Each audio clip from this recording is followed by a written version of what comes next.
Interestingly, Deviant Tool appears with a wide spread of stats taken, but that's okay, because he's basically a hybrid character and everything ends up being useful to him. Another interesting thing is that even with Assault Cannon he still has decent melee damage, and when using claws he gets an additional flamer. Not that he needs the flamer, but you know, it's nice from both lore and visual standpoint. Hardened Armor, higher defense against anti-vehicle and anti-armor weapons. Although it doesn't look particularly exciting, the feat is extremely useful. Deviant Tool has the vehicle armor type, which on one hand makes him practically invincible to most of the enemies, but at the same time he is extremely vulnerable to the rest. Without the skill, sometimes even one lucky shot is enough to take Dreadnought out. But it's not that bad. With this feat, armor and Seal of Purity with explosive damage resistance, he becomes quite durable. Ancient Defender shuts down for repairs and becomes a cover. Excellent skill and not expensive one.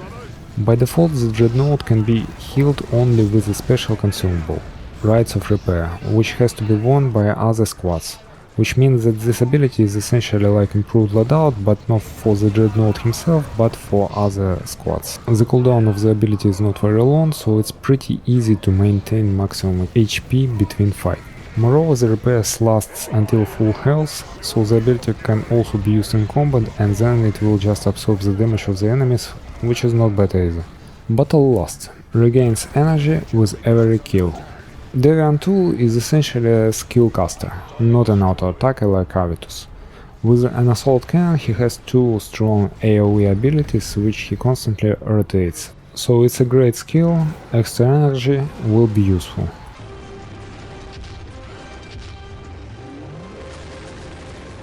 Hail of Fury significantly increases the damage of Assault Cannon barrage by adding explosive damage. Very strong upgrade, as explosive damage not only vaporizes infantry but also demolishes buildings and penetrates vehicles. The Emperor's Might. Mighty Strike becomes stronger and stuns enemies. Another good and very useful talent. Unleash Barrage, then as melee enemies approach, follow up with Mighty Strike, and all that left is to finish a few survivors. Furious Charge, to victory, but for the Dreadnought. In fact, this is the unloved child in Tool's Happy Feet family. I mean, what's the problems with this talent? There are no follow-up upgrades like Commander has that gives immunity to damage. Then Dreadnought is slow. This, by the way, is one of the reasons not to use melee build, and his charge isn't very fast either. But the most important one is that he is just huge. If the commander with his small size in most cases does not have much trouble, then Tool will collide with every element of the terrain, significantly limiting the usefulness of this talent. Holy Vigor reduces ability cooldown. Simple and yet useful. Like I said, Dreadnought is primarily a caster, so reducing cooldown is handy. Venerable. Change the appearance of the Dreadnought, and killing enemies briefly buffs movement speed and damage of other squads.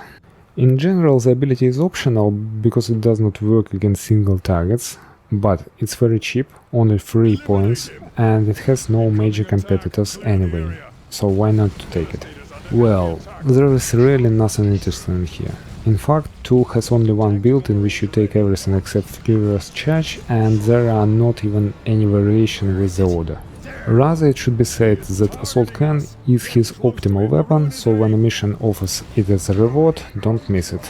Dreadnought with Claw does pretty good damage to all targets in general, but it's very slow and most of the time it will get to the enemy when it's already dead. Plus, the Dreadnought doesn't really want to go in front to avoid anti-tank weapons. Catching the Anthrop's nuke for minus 70% of your HP and immediately switching to repair is not a good plan. Another important thing is that melee Dread only has one ability, while ranged one, 2, and they both are awesome. Take Ancient Defender right away, just so you don't need to deal with consumable, then Hail of Fury as main source of damage, next Emperor's Might and everything else into energy.